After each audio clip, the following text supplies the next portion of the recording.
తెలంగాణలో సన్న బియ్యం పథకాన్ని సూర్యాపేట వేదికగా సీఎం రేవంత్ రెడ్డి ప్రారంభించారు. పౌర సరఫరాల శాఖ ద్వారా రేషన్ బియ్యాన్ని 10 మంది లబ్ధిదారులకు సన్న బియ్యం పంపిణీ చేశారు. ఇకపై శ్రీమంతులు తినే సన్న బియ్యం పేదలు కూడా తింటారని సీఎం రేవంత్ రెడ్డి అన్నారు. రేషన్ కార్డులోని సభ్యులు ఒక్కొక్కరికి 6 కిలోల చొప్పున సన్న బియ్యం పంపిణీ చేస్తామని సీఎం రేవంత్ రెడ్డి తెలియజేశారు. ముఖ్యమంత్రిగా ఎన్నో రకాల ప్రయత్నం చేసినాం. 7,000 కోట్ల రూపాయల వడ్లను అమ్మాలని టెండర్లు పెట్టినాం. ఇయాలటికి 3,000 కోట్లకు సంబంధించిన వడ్లే వచ్చినాయి, కానీ మిగతా మిల్లర్లు సహకరిస్తలేరు.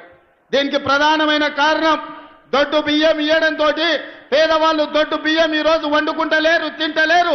ప్రతి వాడు సన్న బియ్యం తినాలన్న ఆలోచన, కుటుంబాల ఆర్థిక స్థితిగతులు మెరుగాయి.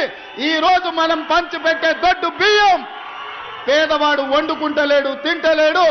ఇది మిల్లర్ల మాఫియా లేకపోతే దళారుల చేతుల్లోకి ఈ దొడ్డు బియ్యం వెళ్ళి 10,000 కోట్ల రూపాయలు ప్రతి సంవత్సరం దళారుల దోపిడీకి గురైతున్నాయి. అందుకే ఆలోచన చేసిన పెద్దలు ఉత్తమ్ కుమార్ రెడ్డి గారితో మాట్లాడిన, సహచర మంత్రివర్గ సభ్యులతో చర్చించిన, బట్టి విక్రమార్క గారిని ఒప్పించిన, ఇక దొడ్డు బియ్యం కాదు, ప్రతి పేదవాడికి ప్రతి ఒక్కరికి 6 కిలోల సన్న బియ్యం ఇవ్వాలి.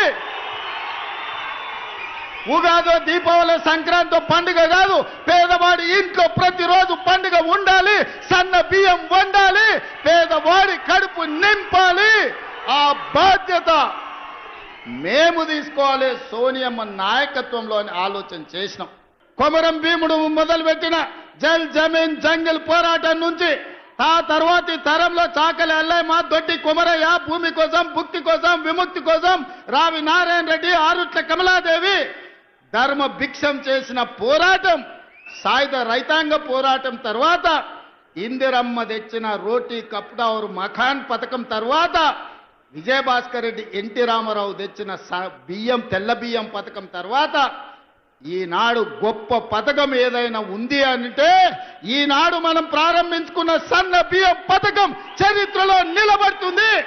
ఆ చరిత్రకు హుజూర్ నగర్ వేదిక కావడం తెలంగాణ ప్రజల యొక్క అదృష్టం అని చెప్పి ఈనాడు నేను చెప్పదలుచుకున్న. మిత్రులారా, ఇది ఆషామాషి పథకం కాదు. ప్రభుత్వం ఎవడో ఇష్టం ఉన్నోడో ఇష్టం లేనోడో వస్తే ఈ పథకాన్ని రద్దు చేసే పథకం కాదు. చరిత్రలో ఎవరు వచ్చినా, ఎన్ని తరాలు మారినా, ఏ ప్రభుత్వం ఎవరు ముఖ్యమంత్రి అయినా ఈ సన్న బియ్యం పథకాన్ని రద్దు చేసే ధైర్యం చెయ్యరు. ఇది శాశ్వతంగా చరిత్రలో నిలిచిపోయే పథకం.